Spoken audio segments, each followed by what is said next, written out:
menjatuhkan pidana terhadap terdakwa Jessica Kumala alias Jessica Kumala Wongso alias Jess dengan pidana penjara selama 20 tahun.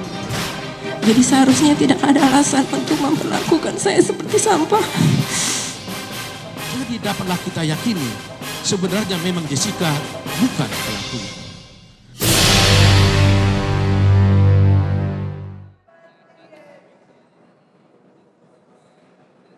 Ya, kita sudah masuk di segmen berikutnya pemirsa. Saya sudah kedatangan satu lagi narasumber, seorang psikolog begitu kalau saya katakan, Ibu Dewi Faini. Selamat malam Bunda. Terima kasih sudah hadir pada malam hari ini. Sedikit terlambat tidak apa-apa, tapi tidak melewatkan begitu banyak sebenarnya karena kita masih baru pembahasan awal. Saya kembali ke Mas Aristo terlebih dahulu begitu ya. Yang menjadi menarik tadi sempat terpotong. Ya. Jadi begini, jadi kalau hakimnya menggunakan teori circumstantial evidence, yaitu tidak ada bukti langsung, tapi dia memecah rangkaian-rangkaian cerita, kemudian connecting the dots sehingga timbul satu kesimpulan, secara hukum itu tidak apa-apa. Walaupun di kita ini tidak secara telak di KUHP dikatakan seperti itu, tapi melalui putusan Mahkamah Konstitusi itu ada. Misalnya tentang circumstantial witnesses, so on and so forth. Nah, kemudian ada dua yang menarik adalah pertimbangannya. Apa maksudnya pertimbangannya? Jadi memang betul bahwa hakim itu sistem pembuktian kita, hakim harus membuktikan 2 alat bukti ditambah 1 keyakinan hakim. Yang menarik, saking yakinnya dia menggunakan analogi dan rasio-rasio yang kita mesti berpikir ulang. Oh, apa begitu? Misalnya apa? Misalnya mengomentari teknik Jessica menangis, misalnya nangisnya kurang tulus, tidak ada keluar dari hidung, air matanya tidak keluar air mata, kemudian ketika kopi dalam tanda petik yang diduga terkontaminasi cyanida itu dalam possessionnya Jessica selama 51 menit, dia menggambarkan ada lalat pun dia tahu, sangat tahu. Nah, pertanyaannya begini, bahwa memang diberikan ruang oleh undang-undang untuk ada keyakinan hakim, tapi menggambarkan keyakinannya ini mestinya berdasarkan rasio hukum yang logical. Artinya yang sesuai dengan apa yang sudah disampaikan pada fakta begitu? Bukan hanya itu, sesuai keilmuannya dia. Karena dia ini kan trier of fact, trier of law. Dia adalah orang yang menafsirkan kebenaran berdasarkan undang-undang. Seharusnya seperti apa? Kalau kan memang gitu. yang ditafsirkan adalah misalkan lalat pun tahu kalau seharusnya begini, misalnya dia mengomentari teknik orang menangis, kan pertanyaannya apakah dia punya kompetensi untuk menilai orang menangis tulus atau tidak. Ini kan sangat kompleks loh. Kompleks. Kalau kita melihat reaksi emosional seseorang, ini kan ilmunya bukan hanya ilmu hukum. Ilmu gesture dan lain-lain ini sangat kompleks. Itu yang kemudian saya menjadi juga seperti ini pertimbangannya terlepas dari itu. Tapi ada satu juga yang menarik mungkin buat penasihat, buat Kak Dame juga. Sebenarnya ada perkara yang mirip-mirip nih seperti ini. Dulu tahun 2010 di Italia melibatkan warga negara Amerika, namanya Amanda Knox. Trial of Amanda Knox. Amanda Knox ini dia kuliah di Italia, dia roommate dengan Meredith Kercher namanya.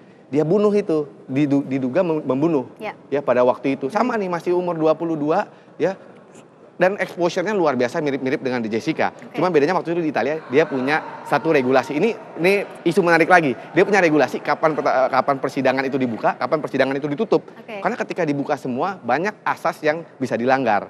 Tapi oke lah, kita kesampingkan itu dulu. Jadi ini bisa dilihat ketika orang menghukum dengan circumstantial evidence, itu kan artinya tidak ada bukti langsung, maka terjadi ruang perdebatan yang sangat besar.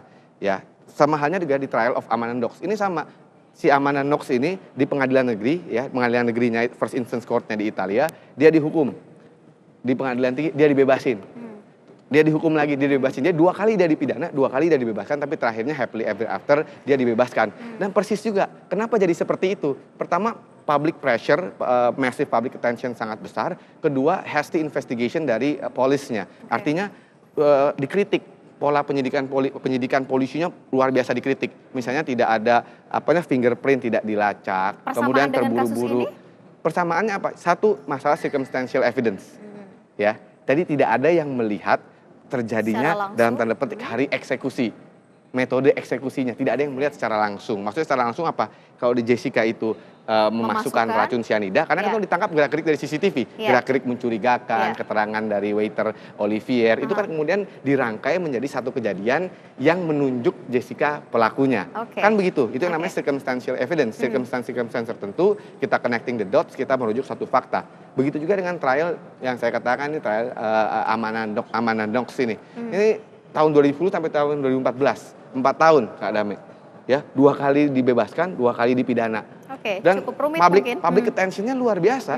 Sama nih mirip-mirip sama kasus Jessica. Kenapa? Karena pelakunya, kenapa ini menarik ya? Karena kita pelakunya orang well educated, dia nggak punya soal ekonomi, dia nggak punya, dekat, kita menggali motifnya. begitu. Makanya motifnya kan juga diperdebatkan. Apa iya orang dinasehatin putus sama pacarnya sampai tega membunuh? Ini memang menarik. Kita akan coba lihat juga seperti apa komentar dari masyarakat terkait dengan adanya putusan dari Majelis Hakim selama 20 tahun penjara. Karena memang dari awal kasus ini bergulir pun masyarakat juga sudah mulai banyak begitu ya memperbincangkan, baik itu di media sosial maupun juga hanya perkumpulan-perkumpulan juga sudah jadi public attention juga. gitu. Apakah boleh diperbincangkan masih public attention begitu besar, itu sebenarnya menimbulkan tanda tanya juga. Ada yang dilanggar juga sebenarnya. Tapi boleh ya kita lihat ya boleh, seperti apa komentar dari masyarakat terkait dengan kasus Jessica Kumala Wongso ini sendiri. Kami hadirkan informasinya untuk Anda.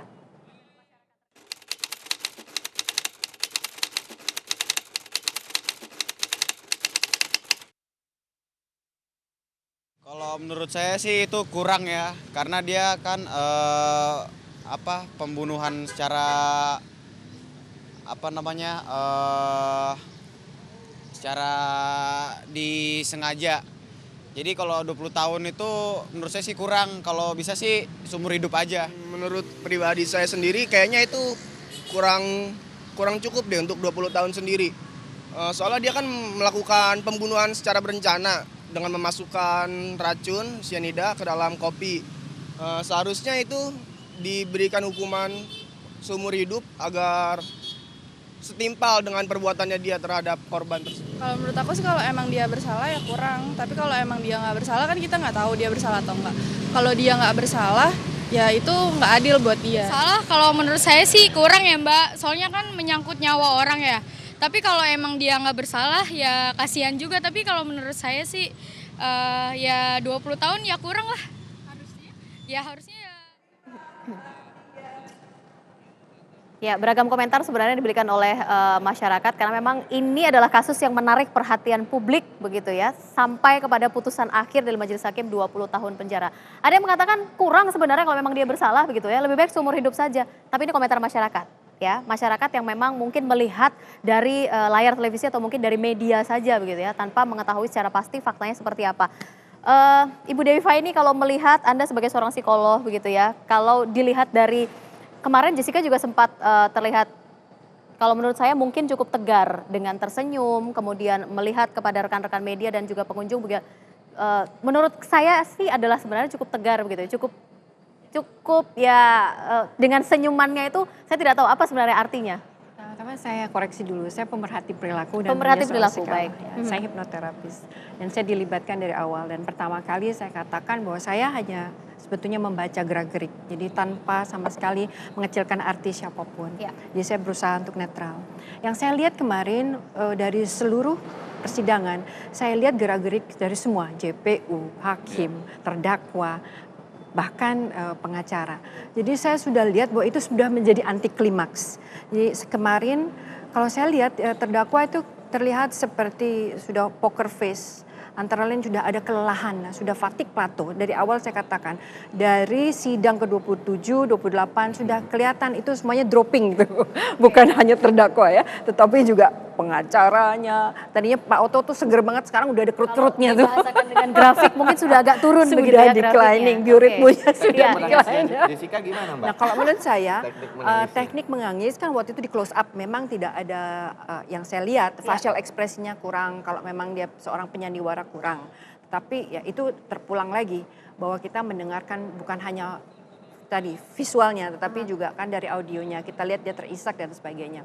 Yang saya hanya komentari adalah untuk seseorang yang misalnya mengaku tidak bersalah ya itu kalau orang yang pada umumnya nih kita bicara pada umumnya pasti orang berteriak saya tidak misalnya secara ekspresif dia akan mengatakan saya tidak bersalah hakim, tapi ini saya lihat tidak ada. Jadi memang apakah itu sudah terlatih karena sudah 32 kali persidangan, saya hanya lihat bahwa facial ekspresinya kelihatan tenang. Tapi bukankah memang ada konsistensi perilaku begitu yang ditampilkan sejak awal dengan tampilan yang tenang, kemudian jadi kembali lagi kan sudah diberikan rasionalisasi oleh pengacara beliau bahwa saya katakan bahwa jangan menangis itu. Mungkin juga itu adalah masuk kepada subconscious mind-nya. Atau kalau menurut saya sudah ada tadi serangkaian peristiwa, interwaktunya sudah terlalu panjang sehingga membuat orang menjadi as is thought. Jadi orang itu menjadi terlatih karena biasa gitu. Jadi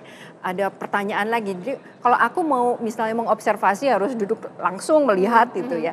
Tapi kalau hanya sequential atau sporadis itu memang agak harus kita pelajari. Jadi menurut Anda ini bukan tampilan Jessica yang sebenarnya begitu? Kalau menurut saya spontanitas itu selalu ada. Misalnya orang tidak bersalah. Ini saya lihat beberapa rangkaian ya, ada beberapa persidangan atau terdakwa. Kalau dia memang tidak bersalah, begitu pertama kali dikecrek mau dibawa pasti ada pemberontakan. Itu yang saya tidak lihat dari Jessica. Apakah itu suatu konsistensi? Apakah memang sudah diberitahu oleh pengacaranya, dielus oleh mamanya, atau bagaimana itu kita nggak tahu. Itu adalah behind the scenes-nya. Tapi menurut tadi ya bahwa itu namanya analisis mengenai body gestural itu biasanya kalau orang tidak melakukan apa-apa dan dia tidak bersalah, pasti begitu ya? Itu adalah ekspresi spontanitasnya adalah apa meraung atau apa. Tapi mungkin karena Jessica ini sudah educated dan sebagainya, mungkin itu juga menjadi salah satu faktor. Oke, baik. Nanti kita akan lanjutkan kembali perbincangan pemirsa. Kita masih punya satu segmen lagi di Talk to iNews sesaat lagi.